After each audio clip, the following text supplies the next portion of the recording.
I am a mother who has known deep misfortune. I lost my son when he was still so young in the most painful way a mother could imagine.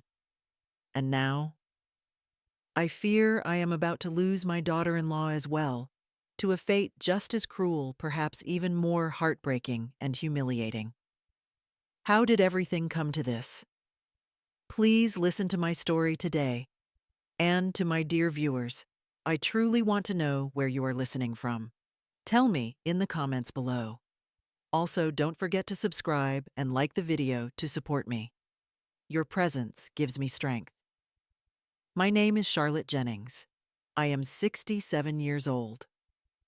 For 40 years, I worked as a nurse, steady hands and calm voice guiding people through their most frightening moments. Now I live on my pension in a small town outside Columbus, Ohio, in a house that once held laughter and Sunday dinners. It is just me and my grandson now. Landon is 3 years old and the quiet center of my world. Every morning he climbs into my lap with warm hands and sleepy eyes, and in those moments, I feel my heart beat again. My son Spencer was his father. Spencer had my stubborn jaw and my husband's gentle spirit.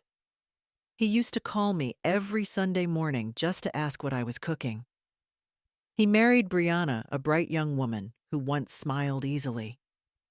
I remember how she laughed at our kitchen table the night Spencer told us they were expecting. For a moment, I thought my life was full again. But then when Landon was barely 1, Spencer boarded a ship for a marine engineering job. The storm came without warning. The boat went down. I remember the phone call. I remember falling to the floor and not noticing how cold the tiles were. After that, I tried my best to keep the family together. Brianna and I lived under the same roof. I paid the bills. I took Landon to his checkups and preschool enrollment. Brianna said she needed time to recover from grief. I believed her. She kept her own money in her own accounts. I did not question it. I thought giving her space was the kindest thing I could do. Then came the night of Christmas. Snow falling, warm holiday lights in the neighborhood.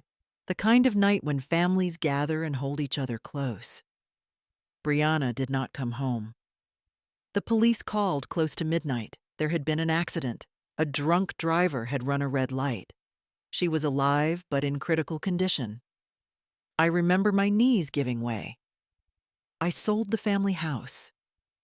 The one Spencer grew up in. The one with the tree in the backyard that he used to climb. I sold it to save her life. I told myself that Landon could not lose another parent. Weeks passed. Machines beeped. The hospital smelled of antiseptic and coffee. I sat by her bed and prayed with quiet words in my heart. Then one morning, Brianna opened her eyes. I leaned close, relieved. I touched her hand. She stared at me without recognition, without warmth. She asked who I was. She said she did not have a mother-in-law. She pulled her hand away, like my touch burned. I felt something inside me break. Not loudly. Just a slow, steady tearing like fabric held too long under strain. 2 years before that winter morning in the hospital, life had already broken once. Spencer had taken that marine engineering job because he said it would secure Landon's future. He believed in responsibility the way some people believe in prayer. The accident happened off the coast of Miami. A storm rolled in faster than radar could warn. I remember the news anchors speaking in calm, practiced voices, but all I could hear was a roar inside my head. When the officials confirmed there were no survivors, it felt as if the world had dropped me through a dark and endless corridor. Brianna and I met at the hospital to sign paperwork. The walls were white and clean, but everything inside them felt gray. She collapsed into my arms. We cried until our faces were stiff with salt. In that moment, it felt as though grief could bind us into something unbreakable. I told her we would raise Landon together.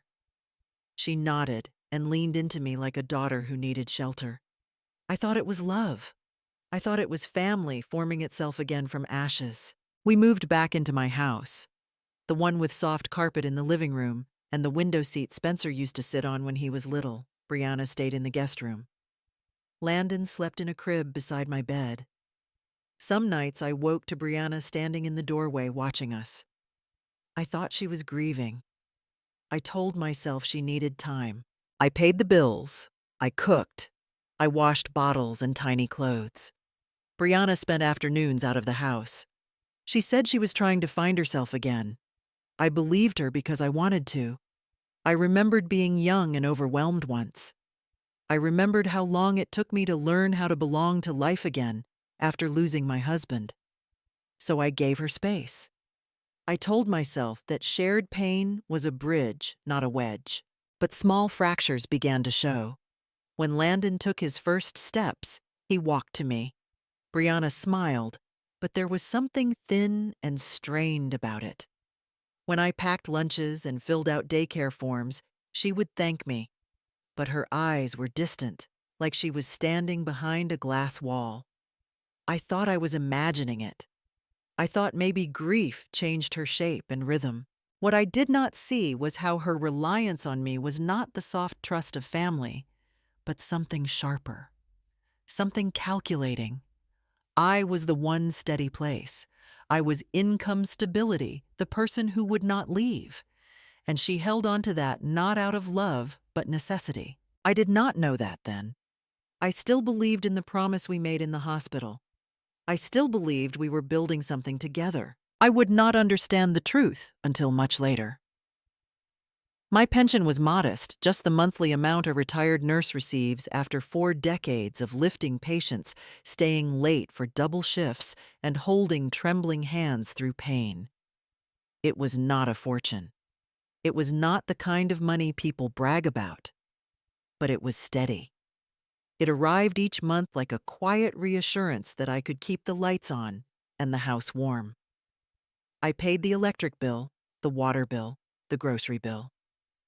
I bought Landon's clothes as he grew faster than I could fold laundry. I kept health insurance active for both of us because I had seen what happens to families who lose it. Every morning I woke before dawn, pulled on my sweater, and walked softly to Landon's room. He would still be dreaming, his cheek pressed against the pillow. I lifted him gently, whispering his name in my mind rather than aloud so the morning would not startle him. I fed him breakfast and tied his tiny shoes while he blinked sleepily. Rain, snow, or the thick humidity of late summer, I was the one who drove him to preschool. I stood beside him when he clung to my leg during drop-off, and I waited at the end of each day to see him run back into my arms. At home, I kept everything running. The laundry, the dusting, the meals simmering on the stove. I peeled carrots while listening for Landon's laughter from the living room. I folded Brianna's clothes along with ours. I vacuumed the hallway while thinking of tomorrow's grocery list. I told myself this was what families did. They supported each other. They carried the weight together. Brianna said she needed space to work and rebuild herself, so I took on whatever was left. I thought I was giving her the breath she needed to learn how to stand again. There were evenings when Brianna came home late, her steps light her perfume lingering in the doorway. She would thank me with a soft voice, and I would nod, feeling something warm in my chest. I believed care was something that formed slowly, like a quilt, patched piece by piece. I believed I was helping us come through grief by keeping life steady. Sometimes, while washing dishes, I would look out the window at the street, where children rode bicycles and couples walked dogs, and think that maybe even after everything I had not been left alone. I told myself I was still the backbone of this home. Even past 60, even with my bones aching on rainy mornings, I was still holding what remained of our family. I carried that belief carefully. It felt like purpose. It felt like love. I did not yet understand how easily such belief can be mistaken for trust, placed in the wrong hands. Brianna often spoke in careful words that sounded responsible on the surface. She would tell me that she was saving money for Landon's future, that every dollar needed to be planned wisely, that one day he would need college, and opportunities. I wanted to believe her. I wanted to think that her quiet hours on her computer or her late evenings away from the house were signs of a mother trying to rebuild stability.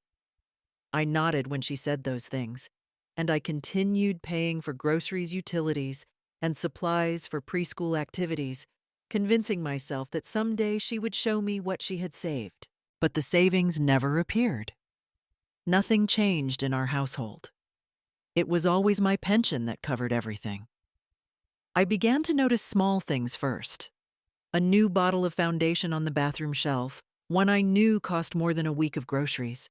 A pair of leather heels left near the front door, the kind sold in fancy boutiques 2 towns over. A handbag that I had only seen in magazines in waiting rooms during my nursing shifts. They would show up suddenly and then disappear just as quickly whenever I walked into the room. She always came home looking polished, with her hair styled and her nails done in neutral colors that were deceptively subtle. She carried herself like a woman without burdens.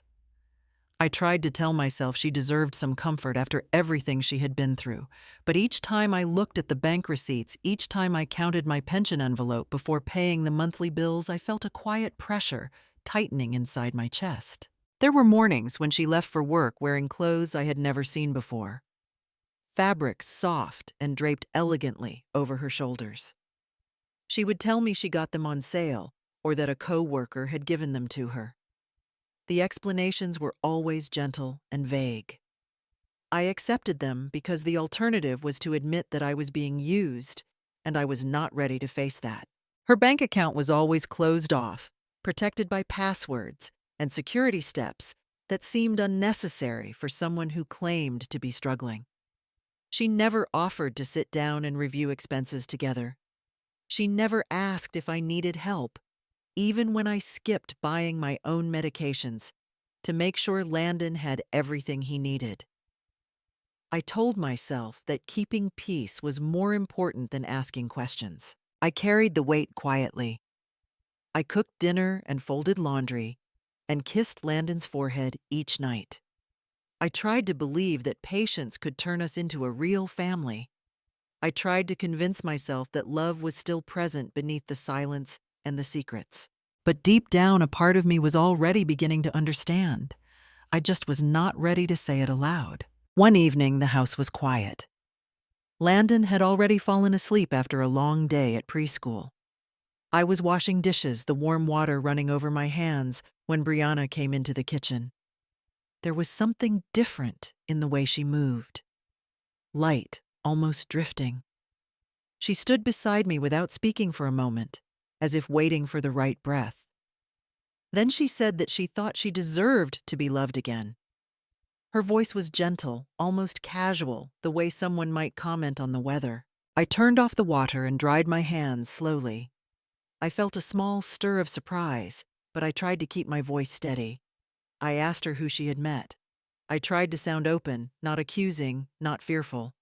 I remembered being young once and wanting tenderness after loss. She told me his name was Nicky. She said he understood her, that he listened to her, that he made her feel seen. Then she said something else, something that landed in my chest with a sharp weight. She said he was better than Spencer. She said it as if it were simply a fact she had considered and accepted, as if she were comparing two pieces of furniture. Spencer, my son, the child. I carried the man who had loved his family with everything he had, reduced to something replaceable. I felt the air leave my lungs. I did not raise my voice. I did not cry. I only nodded to steady myself. I said that every person has the right to heal in their own way. But inside me, something had shifted, something old and protective. I had seen too many families in hospital waiting rooms, too many people who walked into others searching for comfort, only to find harm. I knew that loneliness could make any stranger seem kind. I also knew how easily trust could be shaped into a weapon. Brianna spoke about Nicky with a softness I had not heard in her voice for a long time. Her eyes seemed to glow with a kind of escape. She said she was going to meet him again soon. She said he wanted to help her start fresh. I listened, but my thoughts were turning in quiet circles. I remembered the hidden purchases, the secret bank account, the long hours away from home, the way she guarded parts of her life like locked rooms. I did not tell her not to see him. I did not forbid or scold. That is not how love protects. I simply watched her carefully. I carried the words silently to my room that night. I sat at the edge of my bed and felt the old ache of losing Spencer move through me again. I knew then that this was not just a widow trying to heal. Something else was unfolding, and I felt the first cold thread of fear pull itself tight inside my chest. The night we met Nikki was a Thursday. I had cooked a simple dinner, chicken stew and bread warmed in the oven. The kind of meal meant to welcome, to soften the air. Brianna came home with him just after sunset. I could hear their voices in the hallway before they entered the kitchen. She was laughing, a bright and unguarded sound I had not heard in months. When they stepped inside, I felt my heart drop before any words were spoken. Nikki wore a leather jacket that had seen too many winters. The collar was cracked. The sleeves were fraying. His hair was slick in a way that did not come from grooming, but from neglect. The shine of it clung to his scalp. His posture was loose, like he could not quite decide whether to stand tall or collapse. He smiled, as if he had memorized the shape of a smile rather than felt it. He sat at the table with an exaggerated ease, legs spreading comfortably as if the room already belonged to him. I took one breath and studied him. His pupils were small, too small for the room's warm lighting. His eyes did not settle on anything for long. They drifted blinking slow, and the muscles near his jaw twitched in tiny, irregular pulses. I had seen these signs before. I had treated patients caught in addiction. I had watched families break under the weight of someone who insisted they were fine. My body recognized the truth before my mind finished naming it. He began to talk. He said he was involved in business ventures. He said he had investment opportunities lined up. He said people trusted him. But every sentence floated without anchor. When I asked what companies he worked with, he spoke in vague phrases about partners and opportunities, about markets shifting and expansions coming soon. The words were smooth but empty, nothing grounded, nothing real. Brianna watched him with shining eyes. She leaned toward him when he spoke. She laughed at every half-formed joke. She seemed hungry for the world he was describing, a world where she was cherished and admired and chosen.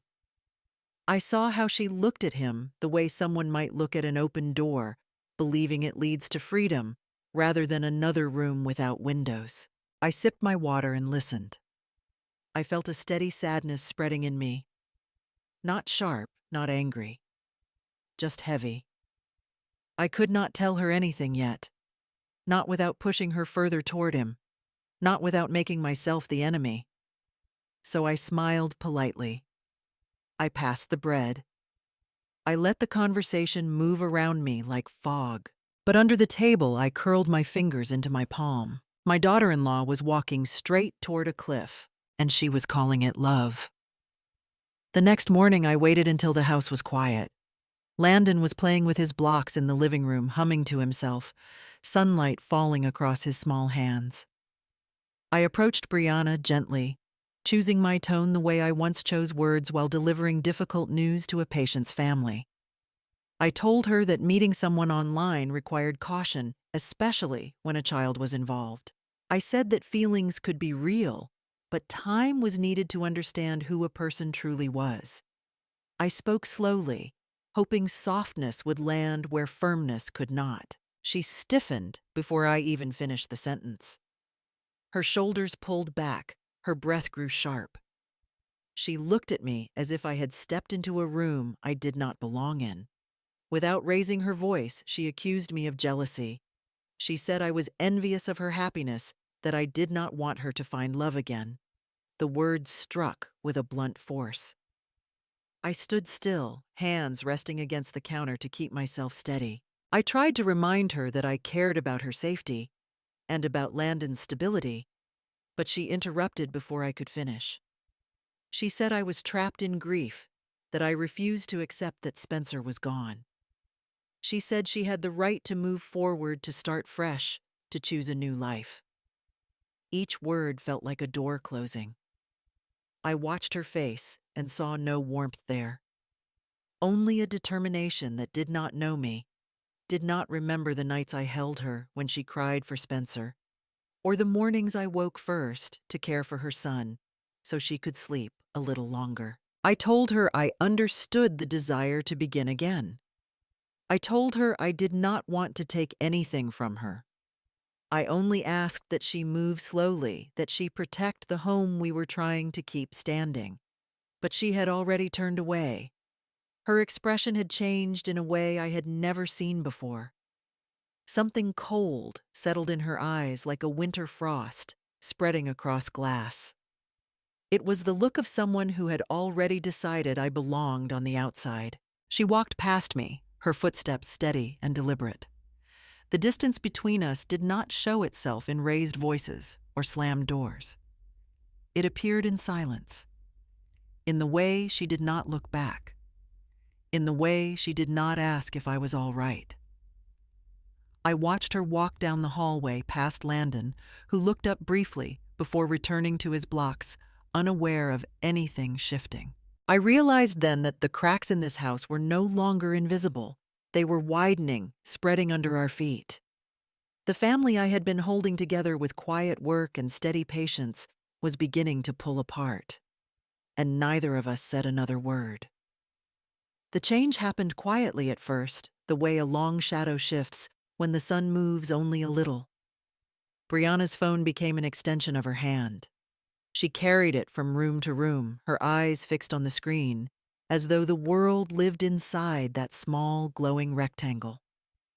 I watched her laughter return, but it was directed toward messages I could not see, conversations I was not part of. It was laughter without warmth for this home. Landon would run to her small feet, pattering against the floor. His arms lifted with the instinctive trust of a child who believes love is always within reach. He would wrap himself around her leg, looking up with a soft smile, waiting for her to scoop him into her arms. Instead, she barely glanced down. She told him to wait.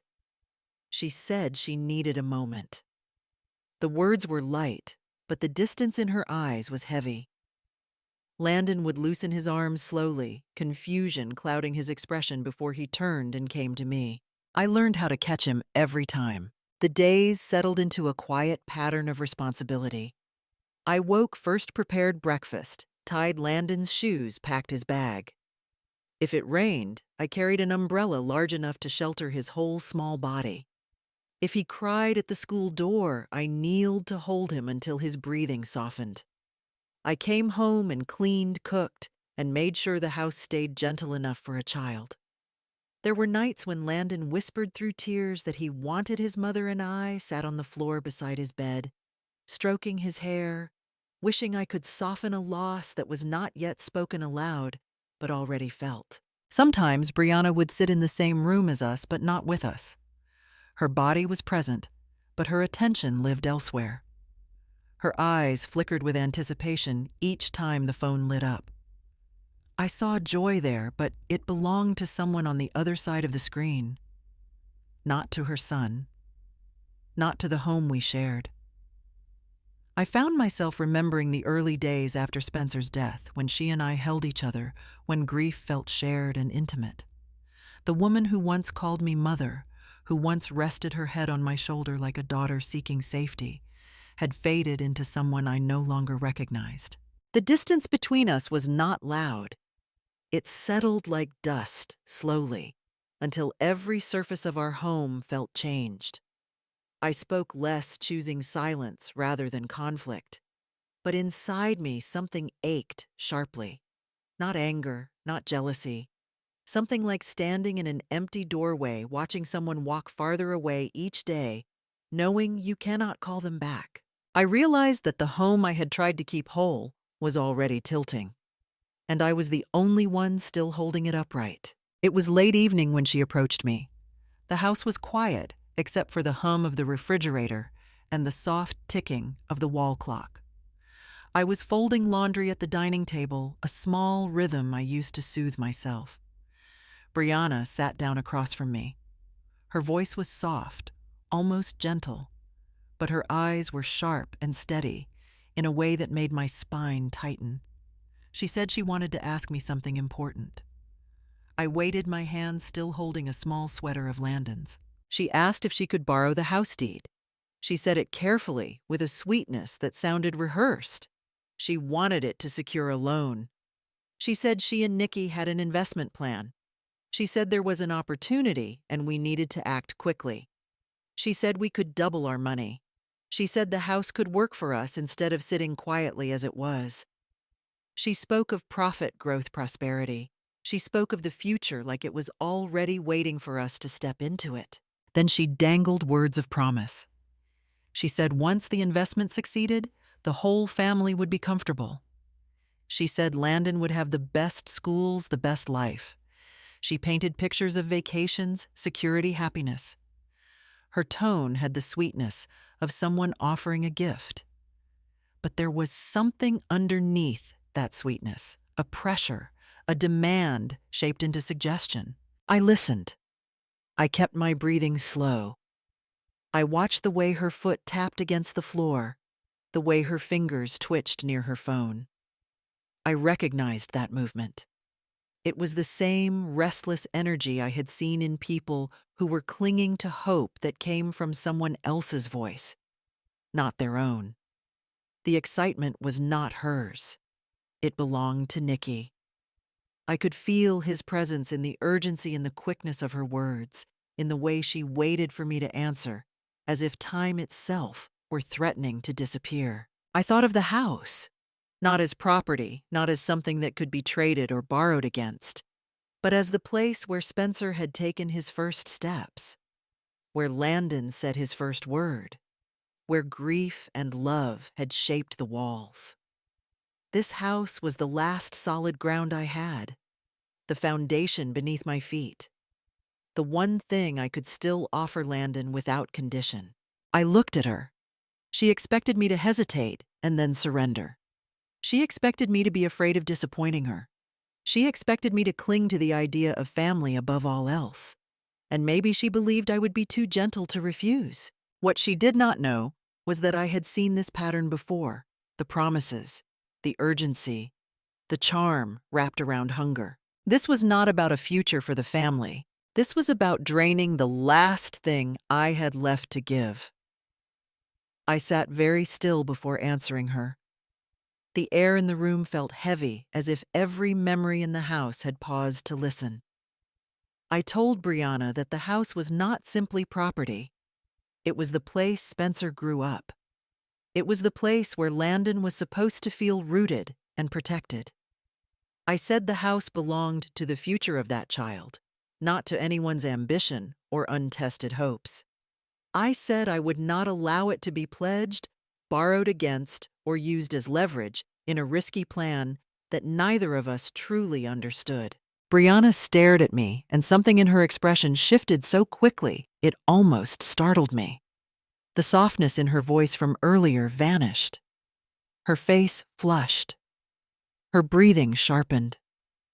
She said that Landon was her son, and therefore what belonged to him belonged to her. She said that someday the house would be hers anyway. Her words landed like cold stones, heavy and blunt. I felt a quiet tremor move through my chest, not from fear, but from recognition. I realized then that this was not about family or shared responsibility. It was about ownership. I tried to speak calmly. I said I was not holding on to the past. I was protecting the only stable ground Landon still had. I reminded her that grief does not disappear simply because one wants something new. She cut me off. She accused me of clinging to Spencer's memory of using the house as a way to trap her and her child. She said I was afraid of being alone and that I wanted them under my control. There was no sadness in her voice when she said it, only resentment, a slow burning fire I had not seen before. I remained seated because standing felt like it would break something. I told her again simply that my answer was no, that no amount of persuasion would change that. The house would stay untouched for Landon's sake. My voice was steady, but inside I felt the final thread between us strain. Then everything broke at once. She stood so quickly, her chair scraped across the floor. She paced the hallway with quick, uneven steps. She pulled open drawers and doors. She threw clothing into bags without folding. Every movement was sharp and frantic. The sound of objects hitting one another echoed through the house. Landon looked up from his toys with wide, startled eyes, not understanding the storm rising around him. I did not chase her. I could not calm a fire that had already decided what it wanted to burn. I simply stood at the kitchen doorway and watched the woman who once leaned on me for comfort now move like a stranger, desperate to escape something she believed I represented. The house did not shake, but I felt the world inside it shift permanently. I understood in that moment that we were no longer a family trying to heal. We had become two paths diverging, and she had already chosen hers. The night she left, the sky was pale with falling snow. It was not the heavy kind that settles softly, but the thin, sharp flakes that blow sideways in the wind. The road outside shimmered with a thin layer of ice, the kind that makes every step cautious and every turn dangerous. Brianna moved through the house with quick, frantic motions, grabbing clothes, keys, her phone. Her breath came in short, uneven bursts. I could feel the storm inside her matching the storm outside. I called after her. My voice sounded too small in the hallway. I told her to stay, that the road was unsafe, that nothing needed to be decided that night. But she did not look back. The sound of the front door opening let in a rush of cold air that made the lights flicker. The engine started loud and rough. Then the tires slipped slightly as the car pulled away. The taillights vanished into the dark, swallowed by snow and distance. Landon began to cry. It was not the loud cry of a child seeking attention, but the soft, trembling cry of confusion and fear. I scooped him into my arms. His small hands clutched my sweater. I sat down on the living room floor and held him close. The house felt too large, too quiet. The clock continued ticking, but everything else felt suspended. A tightness settled in my chest, a slow, cold dread that made my fingers tremble. I did not pray, but I waited.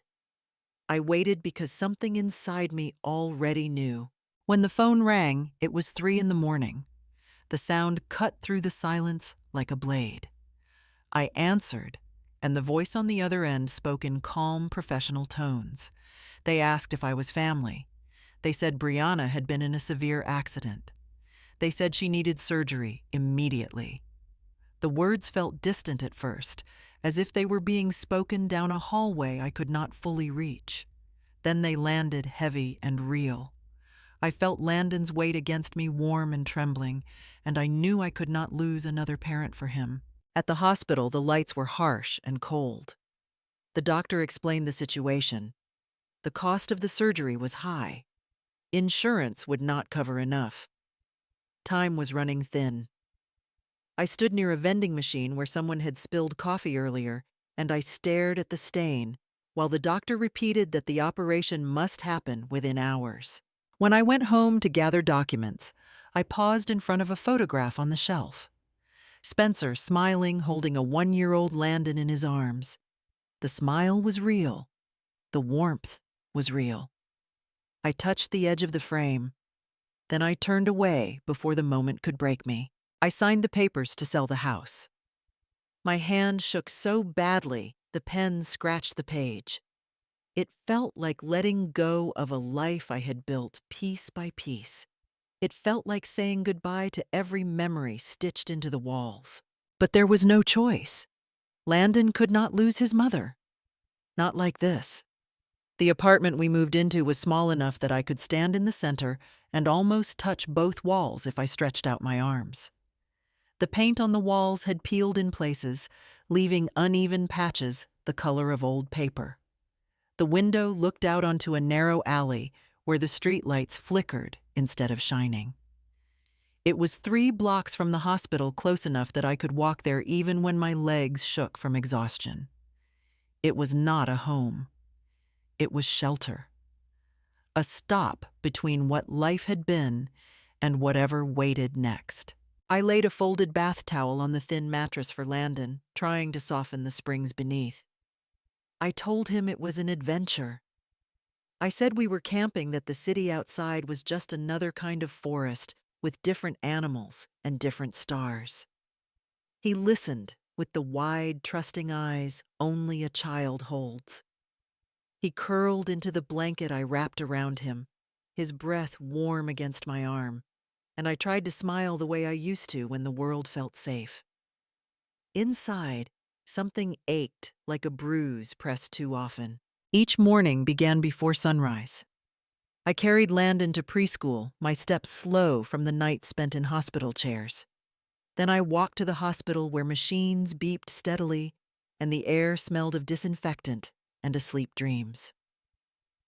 Brianna lay still, her face pale in a way that reminded me of winter mornings before the sun fully rises.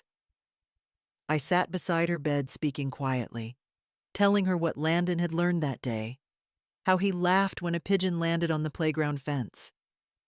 I told her we were waiting for her. I told her we would be whole again. After the visit, I walked back to the apartment. I washed dishes in a sink chipped at the edges. I folded laundry in a silence that felt heavier than the fabric. Then I returned to the preschool to pick up Landon, my body, moving through the motions of care, even while my mind felt like it was drifting somewhere behind me. Some nights I sat in the narrow hallway of the apartment building, leaning against the wall, breathing slowly, so the exhaustion would not swallow me whole. Hope became something I held in both hands, careful and trembling. I believed that if Brianna opened her eyes even once, even briefly, something would shift back into place. I believed we could gather the pieces of our life and rebuild them. I believed that the family we once tried to be was still possible. I believed because I needed to. Because without that belief, there was nothing but bare walls and cold floors, and the sound of my own heartbeat reminding me how alone we were. I thought love and sacrifice would be enough. I thought survival could be the foundation for healing. I did not yet understand that some fractures deepen even while we wait for them to close. When Brianna finally opened her eyes, it was morning. The hospital room was filled with a pale light that looked almost kind, as if the world were offering us a second chance. I had been sitting beside her for hours, my hands wrapped around hers as if holding her could keep her tethered to us. When her eyelids fluttered and lifted, relief washed over me so quickly my breath caught. I leaned forward, tears gathering before I could stop them. I told her I was here. I told her she had come back to us.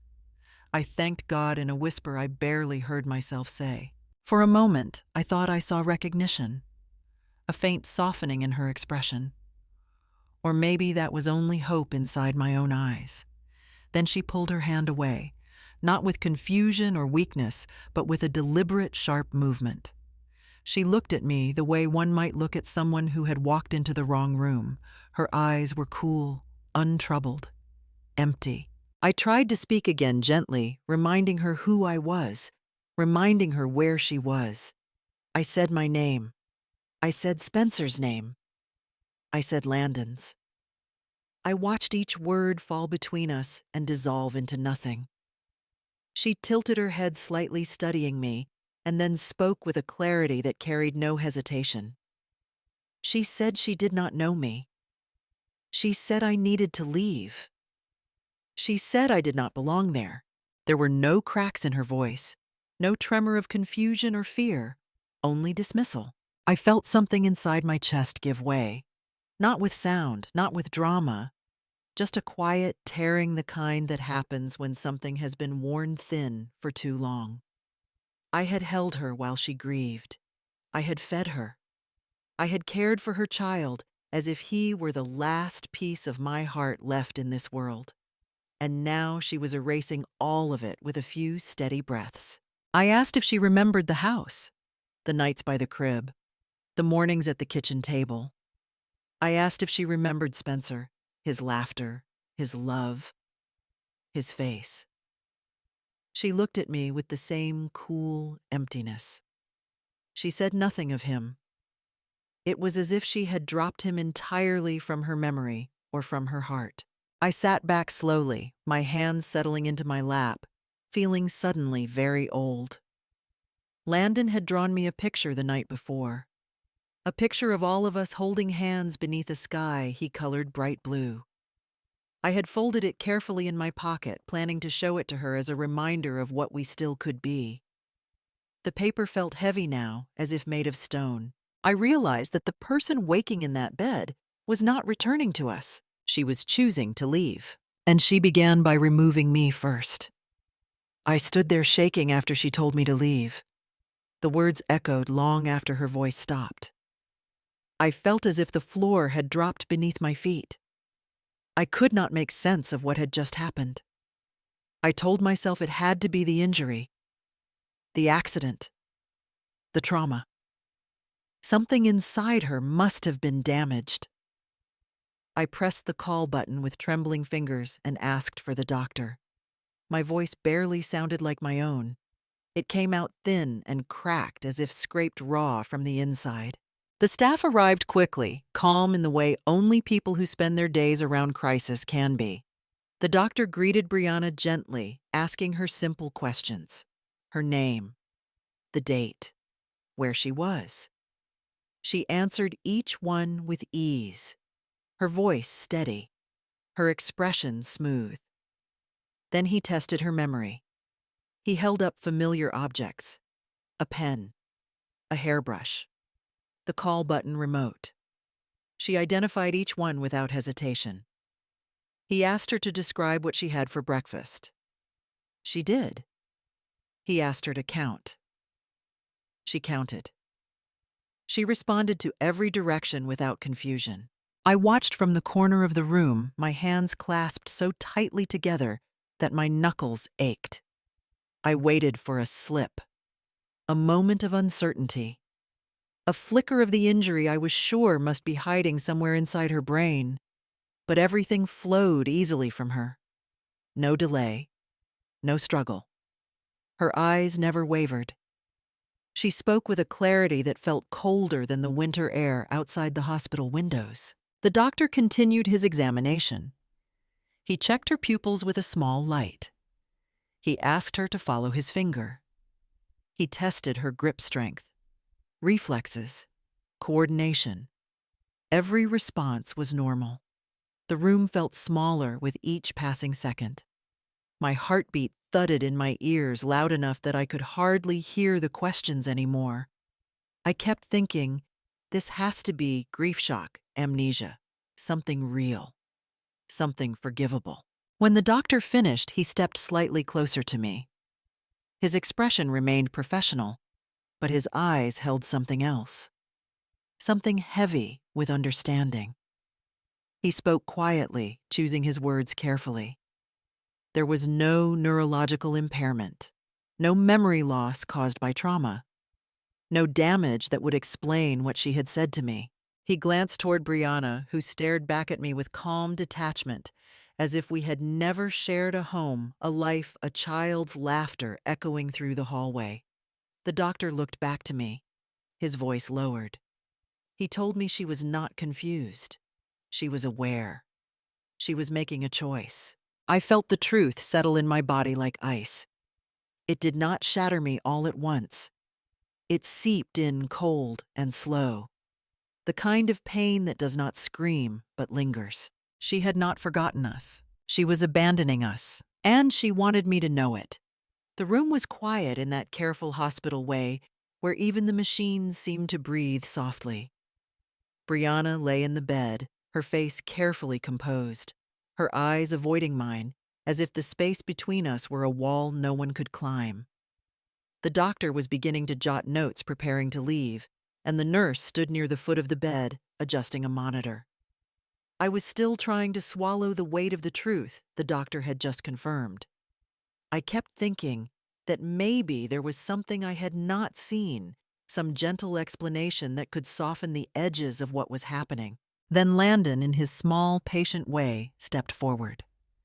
He had been standing close to me, playing with the hem of my coat, unaware of the heaviness in the air. He walked to the side of the bed and reached up with his tiny hand to touch the blanket near Brianna's arm. His face brightened with that natural happiness children have when they see a parent awake. His voice was light, innocent, steady. He said that his mother had already been awake earlier. He said he saw her in the bathroom. He said she had been holding Nikki wrapped around him, laughing softly, the way people do when they believe no one is watching. The words landed like a stone thrown into still water. Everything froze. Brianna jerked the blanket up as if she needed to shield herself from her own child's voice. Her eyes widened in pure, instinctive fear, the kind that comes not from confusion, but from being exposed. Her breath faltered in her throat. She looked at Landon with a sharpness that did not belong between a mother and her son. The nurse stopped moving mid-step. The doctor's pen hung above the clipboard, stilled, and I felt the air shift as if the truth had finally stepped into the room and taken shape. I looked at Brianna and saw that it had never been memory loss. It had never been confusion. It had been a choice to erase me to make space for someone else. A choice made long before the accident. A story she had hoped to rewrite by pretending not to know who I was. But children do not lie in the same way adults do. Their truths come without calculation, without strategy, without fear of consequences. The doctor looked at me, and there was no need for words. The nurse turned her face away because the moment was too intimate to witness, and I felt something inside me shift, not break this time, but settle. Strong, solid, clear. The accident had not destroyed our family. The betrayal had. And in that instant, I stopped being the woman who begged to hold things together. I stopped being the mother who lived in memory. I understood exactly what I had lost and what I still had left to protect. I held Landon's hand and I stood up. I was awake now. The doctor met me later in a quiet consultation room at the end of the hallway. The walls were painted a neutral beige, the kind of color meant to calm people who were anything but calm. He laid the medical documents on the table between us. MRI scans, CT imaging, neurological assessment charts, columns of numbers and notes that were supposed to explain what had happened. But what they showed was what had not happened. No internal bleeding, no structural trauma, no swelling in the regions responsible for memory. Everything in her brain was functioning exactly as it should. The doctor tapped one of the pages with the back of his pen. He was careful with his tone, measured in that way physicians are when delivering truths that change the ground someone stands on. He indicated the written assessment where the neurologist had entered a line in clinical wording. The patient demonstrates intact cognitive function. Possible intentional simulation of memory impairment. The words were gentle enough on paper, but they hit harder than any unkind sentence could. They meant she knew exactly who I was, and she chose to pretend otherwise. I sat back in the chair, feeling each breath move through me like something heavy and deliberate. The doctor explained that the report would become part of her permanent medical record, that it could be referenced in legal situations involving custody, guardianship, or psychological evaluation.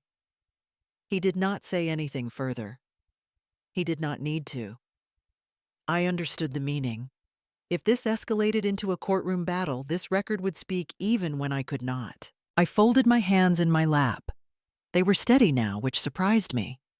I had expected to be shaking. I had expected to feel shattered, but instead, there was a quietness settling inside me, a kind of clarity.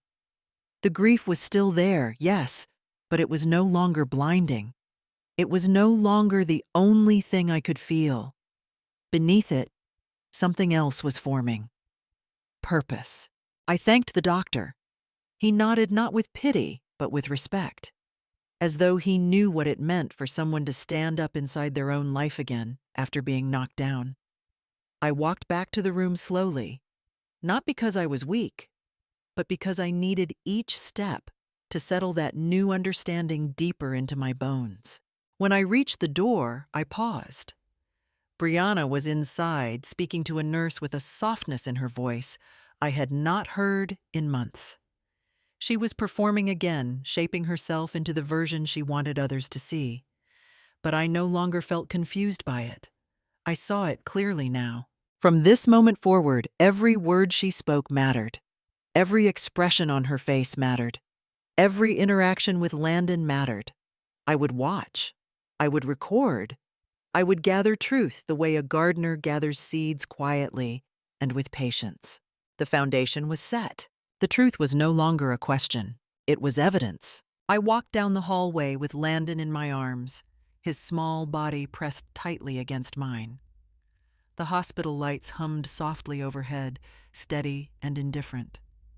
I told the head nurse that I needed to step out with him for a while, that he needed stability, calm familiarity.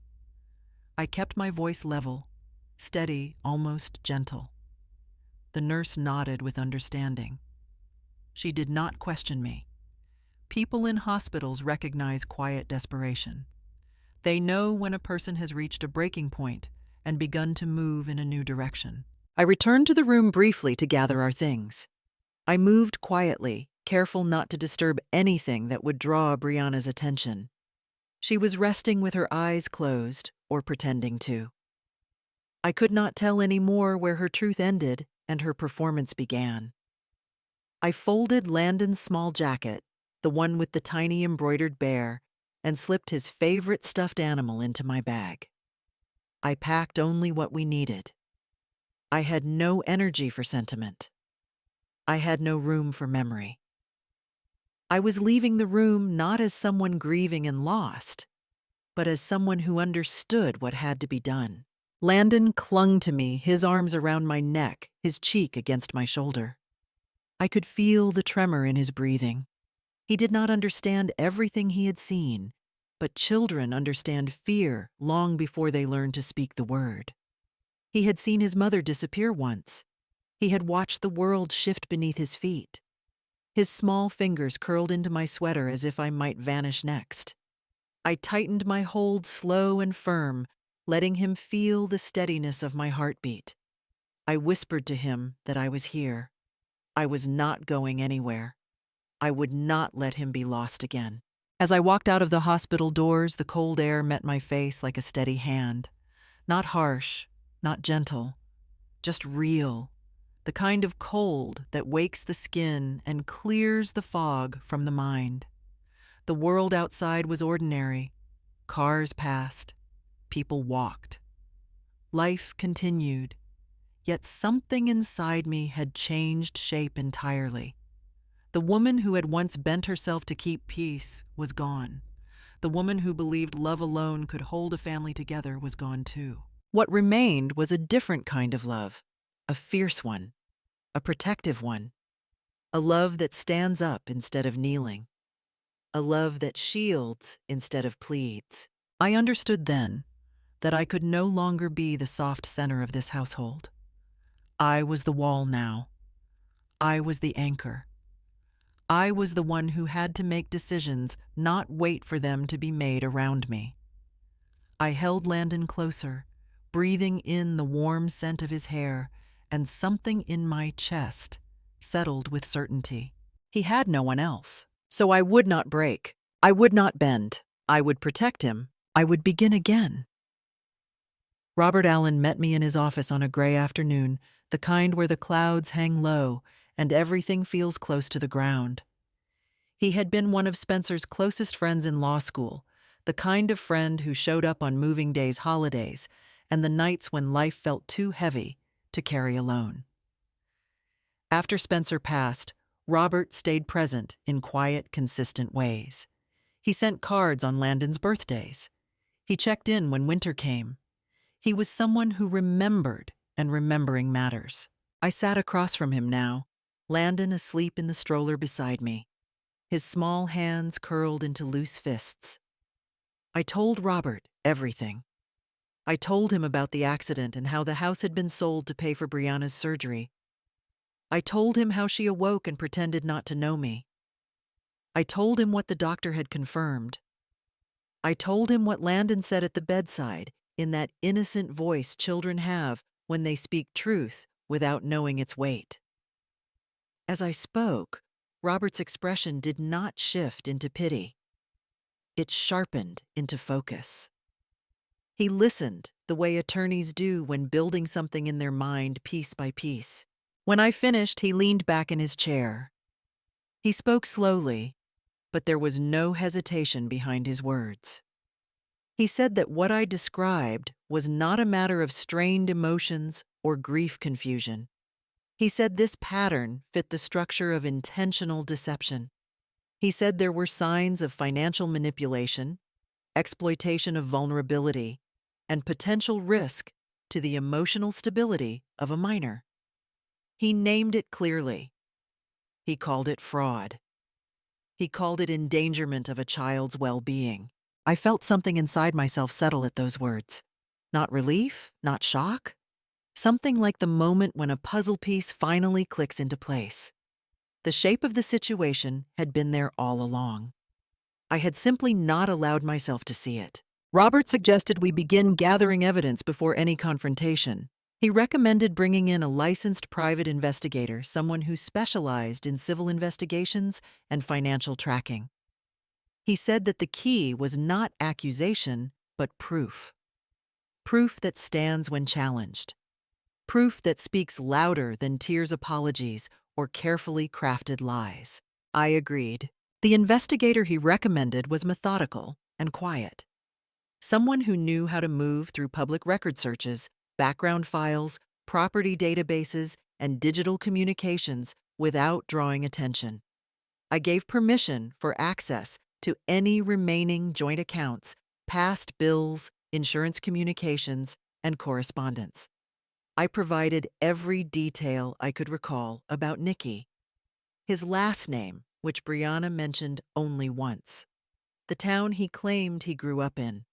The vague job descriptions he used to make himself sound important. The investigator wrote each detail down carefully, like planting seeds in neat rows. Robert placed a steady hand on the table, not a gesture of comfort, a gesture of readiness. This was no longer about heartbreak.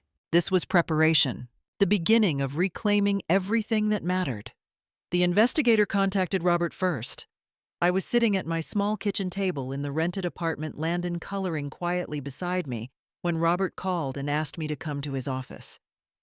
His voice carried a heaviness that told me the truth was no longer something vague or suspected. It had shape now. It had weight. I walked to the office with Landon in his stroller, feeling each step settle deeper into the earth, as if my body already understood what my mind had not yet heard. The investigator laid out the findings with calm precision. He had traced Nicky's record through multiple counties. Years ago, Nicky had been arrested for credit fraud. Not the kind of impulsive mistake born of desperation, but a pattern of taking misleading draining. He had been released early because he had cooperated during a larger investigation. In other words, he did not walk out of prison because he had changed. He walked out because he was useful to someone worse. Then came the records of Brianna's movements. The investigator had accessed location data from her phone backup. Several visits to a warehouse district on the edge of town. One building stood out. A long abandoned warehouse flagged by law enforcement for suspected substance trafficking and illegal exchanges. It was not a place anyone stumbles into. It was a meeting point, a negotiation point, a place where debts are created and collected. I listened without interrupting, my hands folded so tightly in my lap, my knuckles whitened. Every piece of information formed a line, and the line pointed in only one direction: the accident. The investigator pulled up footage from a nearby traffic camera. The image was grainy, but the movement was unmistakable. Brianna's car moving steadily through a wet intersection. Another vehicle behind her, a large SUV with tinted windows. It accelerated. It closed distance. It swerved just enough to touch her rear bumper. Not enough to destroy her, just enough to send a message. A warning for someone who owed something and had not paid. The accident had not been fate. It had been a reminder. The investigator did not embellish. He did not dramatize. He simply let the images speak. Robert sat still beside me, but his silence was not confusion. It was calculation, preparation. He already understood the legal implications. Brianna and Nikki had not simply lied to me. They had woven themselves into the territory of men who do not negotiate twice. They had taken money that did not belong to them. They had made promises they could not fulfill. And the first price had been extracted on a dark winter road. I felt no collapse inside me. Not this time. The sorrow had already done its work. What came now was something clearer, sharper, stronger. This was no longer about heartbreak or betrayal. This was a battlefield, and I was no longer walking blind. It took time for the full shape of the truth to settle inside me, but once it did, it was unmistakable. When I sold the house to save her life, I had not only given up a building, a place of memory, a piece of my son's legacy. I had given up the last asset that made me useful to her. The home had been security, stability, something that could be borrowed against, something that could be turned into cash. And once it was gone, once the papers were signed and the money transferred, and the roof that had sheltered 3 generations was no longer ours, Brianna no longer had any reason to keep me near. I had thought I was saving her life. She had seen it as the final transaction. Pretending to lose her memory was not about confusion or trauma. It was a strategy. If she could erase me in front of doctors and staff and any witnesses, then she could shape the narrative. I would not be a caregiver. I would not be a guardian. I would not be family.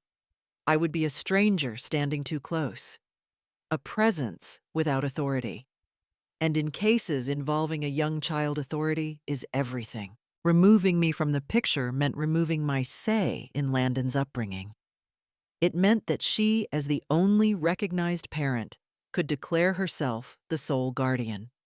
She could decide where Landon lived, who he saw, who influenced him. And once that was secured, she would be free to follow Nikki into whatever life they were constructing.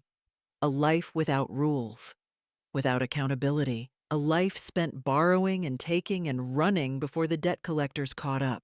Landon would not just lose his home, he would lose every anchor he had ever known. I replayed it all in my mind.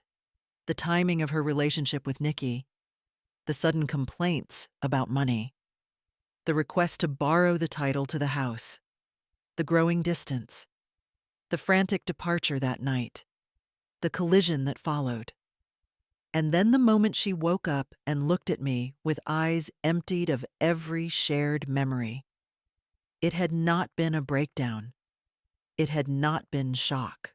It had been removal, the cutting away of the last piece of resistance in her path. Understanding this did not break me. It hardened something inside me into shape. I had been grieving a loss I believed had already happened. Now I saw that the true battle was only just beginning. And I also saw the most important truth beneath it all. Landon was still here. His small hand still reached for mine. His trust was not broken yet. His life was not yet determined by the choices of adults who had forgotten what love was supposed to be. I knew then with absolute clarity, they could take the house. They could take the peace. They could take the version of family I once believed in, but they would not take him. not while I was still breathing. The hospital looked different that day, not in the walls or the scent of antiseptic, but in the way I walked through it. I was no longer moving like someone hoping to be spared. I was moving like someone who had already decided what had to be done. Landon held my hand, his small fingers warm and steady, and we sat together in the family waiting room near the end of the corridor. The detective had told us the timing. Nikki usually arrived during the shift change when hallways were busiest and cameras pointed in predictable directions. He was used to slipping through unnoticed. He had depended on people not paying attention. But today, people were paying attention. Robert stood near this elevator speaking quietly with two officers. He had the temporary detainment order in a sealed folder, ready to hand over the moment Nikki stepped onto the floor. The detectives had already checked the secondary staircase, confirming that Nikki preferred to avoid the main hall. The police positioned themselves behind the privacy curtain in Brianna's room. Their silence did not feel tense. It felt prepared. The way soldiers stand before a battle they already understand. I sat with Landon and breathed slowly. It struck me how strange calm can feel when it finally arrives. For months, my hands had shaken without my permission. My voice had trembled even when I tried to sound composed. But now, everything in me was still. Not cold, not numb, just steady. Because there is a kind of peace that comes only when you stop running. I kept my eyes on the clock. Each second felt deliberate. Landon leaned against me, his head resting on my shoulder. He did not ask questions. Children often understand more deeply than adults realize. He knew this moment mattered. Maybe not the details, but the shape of it. The importance of holding on. Footsteps sounded in the hallway, soft but hurried. The kind of steps made by someone who does not want to be seen, but desperately wants to reach their destination. I did not look up immediately. I listened. A faint click of a door. The light brush of fabric. Then a shadow moved past the doorway. Nikki slipped into Brianna's room through the side entrance exactly as predicted. He did not see the officers behind the curtain. He did not see Robert step forward. He did not see me stand in the hallway with Landon's hand still in mine. He believed I was still the woman who begged for peace. He believed I was still broken. But when the officers stepped out from behind the curtain, when they called his name, when they placed a firm hand on his arm, I did not flinch. The moment did not feel dramatic. It felt inevitable. There are times when truth does not shout. It simply arrives, and we recognize it. The moment the officer stepped forward, Brianna reacted with practiced speed. Her breathing hitched, her shoulders shook, and tears rose in her eyes as if summoned on command. She lifted her hands to her face, her voice cracking in the way that invites sympathy before reason can catch up. Anyone who did not know her would have believed they were watching a woman cornered by cruelty. But I had lived beside her long enough to recognize performance when I saw it. She was not breaking down. She was preparing her defense. She turned toward me not to speak to me, but to the room around us. She described me as controlling, possessive, unable to let go of the past. She said I could not accept that Spencer was gone, and that I wanted to keep her chained to a life she no longer wanted. She said I resented her for finding someone new, that I was jealous in a way only older women get jealous when they see youth choose someone else. She did not mention the months I cared for her child. She did not mention the nights I sat beside her hospital bed while machines breathed for her. She did not mention the home I sold to keep her alive. She blamed the world. She blamed circumstances. She blamed fragility and fate. She blamed the fact that men leave and life is unfair and grief is too heavy. She spoke of suffering as if it excused every choice she had made. She spoke as though she were the only one who had ever lost anything. Robert did not interrupt. The officers did not rush. They listened with the calm of people who had heard many stories and learned to wait for the detail that revealed the truth. One officer finally spoke. His voice was even unhurried, absent of judgment or emotion. He asked her if she was aware that I had sold my home to pay for the surgery that saved her life. For the first time, her breath stopped. Her eyes did not fill with new tears. They simply froze. 7 seconds passed. In those 7 seconds, every lie she tried to weave unraveled. Because there is a silence that reveals more than any confession. A silence where a person is faced with the truth of who they have chosen to become and realizes they cannot explain it away. I watched her face carefully. I saw the flicker of fear, not for what she had lost or what she had done, but for the fact that the performance had failed. The room did not believe her anymore. The sympathy she had hoped to weaponize evaporated. Those 7 seconds were the moment everything shifted. Not loudly, not dramatically. The truth had simply landed, and it stayed. I stood when the room had gone quiet. The officers remained steady. Robert stood close enough to offer presence, but not interference. Brianna was still frozen from the question she could not answer. I did not raise my voice. I did not need to. I opened the folder I had carried in my bag for days, now the one I had touched every morning to remind myself that reality was no longer something I needed to beg others to see. I placed the first set of papers on the small rolling table near the foot of the hospital bed. Bank statements printed in clear black ink, dates aligned in careful progression, amounts that moved in a straight, undeniable path, transfers made from Brianna's private account into an account registered under a false business name. The business name traced directly to Nikki. The accounts showed not impulse, but pattern, not accident, but intention. The officers leaned in slightly. Brianna did not. I added the next piece. A still image taken from surveillance footage outside the warehouse the detective had traced. In the image, Brianna stood shoulder to shoulder with Nikki. Her posture was relaxed, her face open. Not frightened, not coerced. She was there willingly. The meeting was not rushed or hidden. It was coordinated. I slid forward several printed frames showing her gesturing with her hands, speaking, participating. Not someone drawn into trouble, someone helping shape it. Then came the final piece. The recovered messages from her phone backup. Short, direct, without hesitation. She had written that the old woman had sold the house and now they were free. The tone was casual, almost celebratory. Not relief that she had survived a near-fatal crash. Not gratitude for being given another chance at life.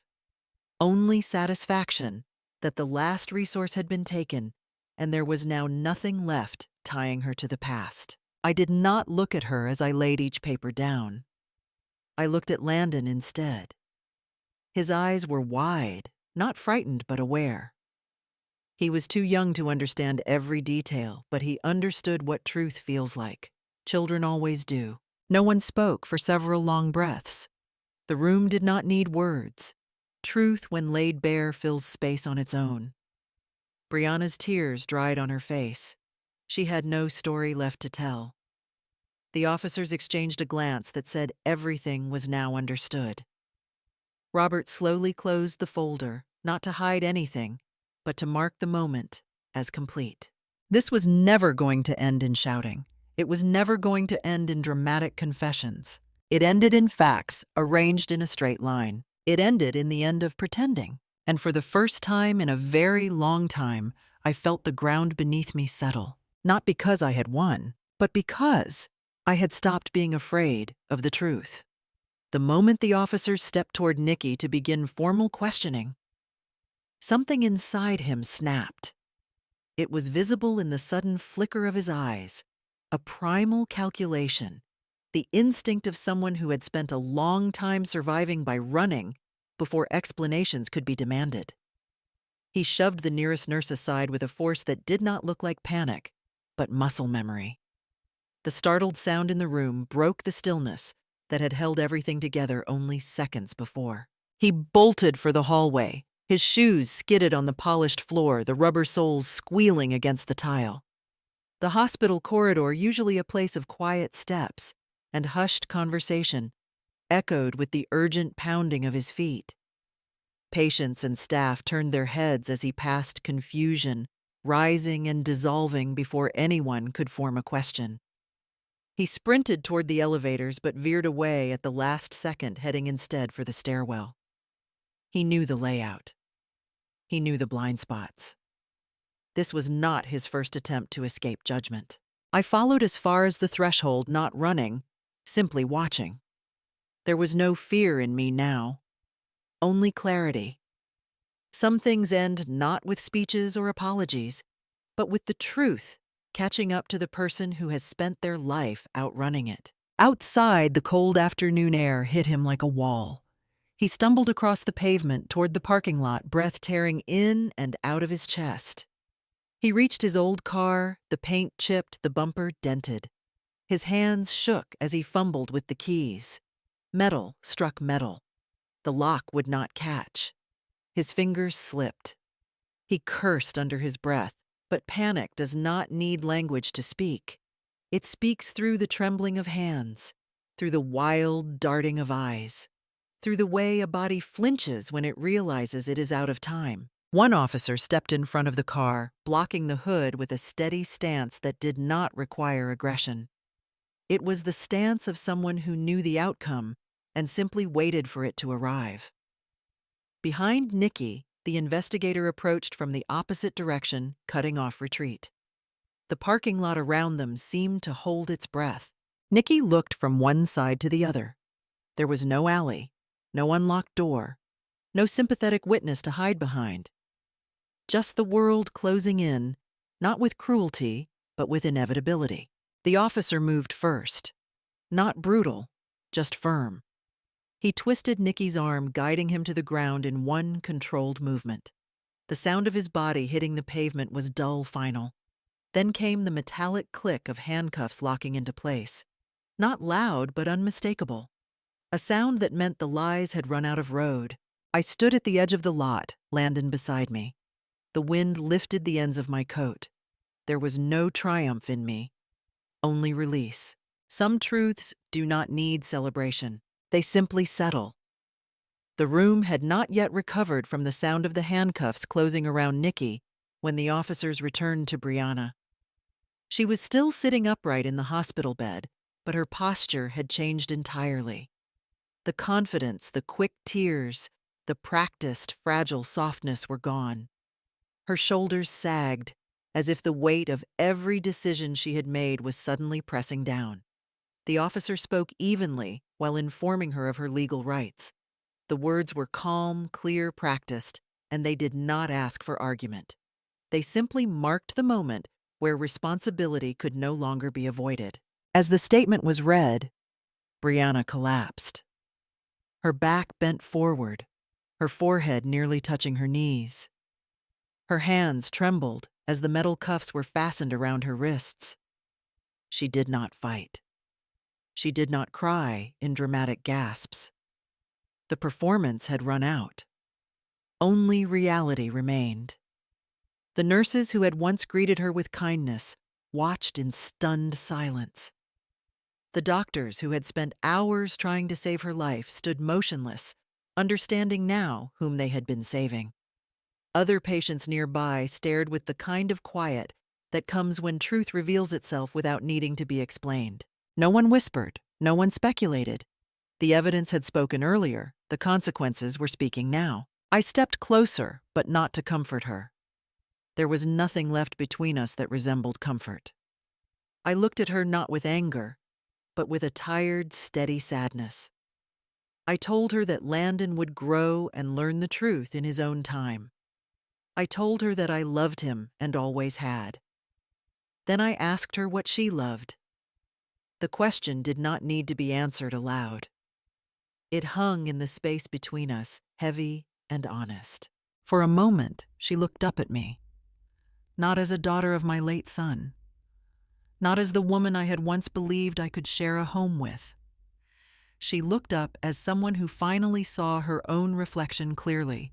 There was no rage in her eyes, only recognition, the kind that arrives too late to change anything. The roles that had once twisted our family fell back into place in their simplest form. I was the one standing. I was steady. I was still capable of love that did not require permission or repayment. She was the one bent under the weight of her own choices. She was the one who had tried to redefine loyalty as debt and love as advantage and family as something to drain. Justice did not arrive with a grand speech or applause. It arrived quietly in a hospital room in front of strangers who did not need explanation. It arrived the way winter frost settles on a window. Certain, patient. I felt no triumph. Only the certain knowledge that the world had balanced itself again, even if the cost had been high. The charges were filed faster than anyone expected. The evidence was too clear, too heavy, too direct to ignore. Brianna was officially prosecuted for financial fraud and criminal conspiracy. News of the arrest spread quietly through the neighborhood and the hospital corridors, but no one asked for the details. They already knew enough. People always recognize the shape of consequences once they see them unfold in front of their own eyes. In the courthouse waiting room, Brianna asked to speak to me. I did not go to comfort her. I went because Landon deserved clarity. She was smaller than I remembered, or maybe it was simply that the weight of her actions had finally settled on her shoulders. She did not have the tone of someone who had learned a lesson. She had the tone of someone who had run out of exits. Her voice trembled when she asked me if I would fight for custody of Landon. She said she knew I would win, and she did not want him to end up in the system. She asked me to take him to raise him. I told her that I would care for Landon, but not for her sake.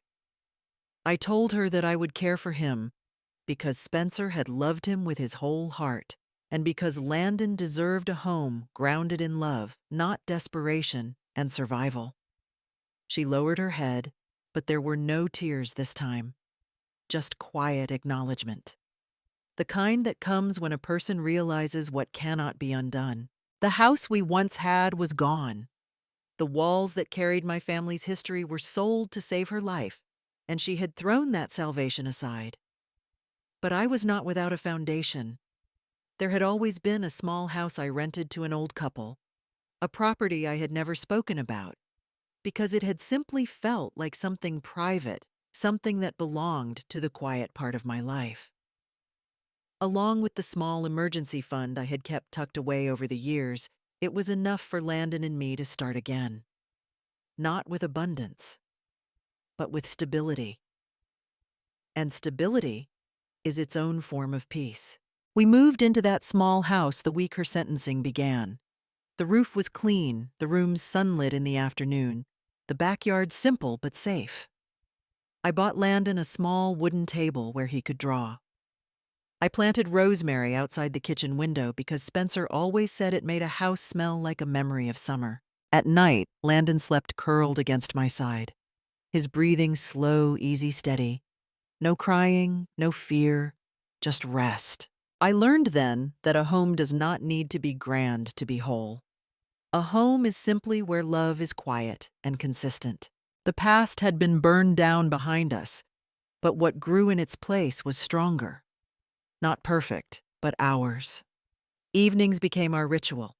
When the sun lowered behind the neighboring rooftops, the air softened, and the yard filled with the faint scent of rosemary and damp soil. I would hand Landon a small plastic watering can, blue and slightly scuffed, and he would walk carefully among the flower beds with a seriousness that only children possess. The flowers were simple: marigolds, lavender, a few hardy roses that had survived winter without complaint. Nothing extravagant, just enough to remind us that life can grow again, even after loss. He would look up at me sometimes, his small hand gripping my sleeve. He asked one evening if his mother would come back. There was no accusation in his voice, no fear, only curiosity. the kind that children have before the world teaches them to protect themselves. I knelt beside him and rested my hand on his back. I told him that people return when they remember how to love honestly and see clearly where they belong. He did not ask again. He simply nodded, as though he understood more than his years should allow. When the house quieted after dinner and the night settled around us, I would sit at the small wooden table near the window and write in my journal. The words came slowly steady, shaped not by anger, but by clarity. I wrote that growing older is not becoming weaker. Growing older is learning to see the architecture of the heart, the places where loyalty holds, the cracks where greed slips in, the quiet rooms where love waits without demanding anything in return. I realized that revenge had never been my purpose. Not once. I had only tried to protect the love that remained after life took so much. I had chosen to stand with truth, not force it upon others. Truth has a way of rising on its own when one stops trying to bury it under hope or fear. Some nights when the breeze came through the open window, I imagined Spencer sitting on the porch steps, watching his son grow. I imagined him seeing that Landon had laughter again, not the trembling sadness he once carried in sleep. I imagined him knowing that his mother did not let the last pieces of him be taken. The world did not become perfect. The past did not disappear. But peace settled slowly like evening light across the yard. Now, if someone were to pass by our little house, they would only see an older woman and a child watering flowers.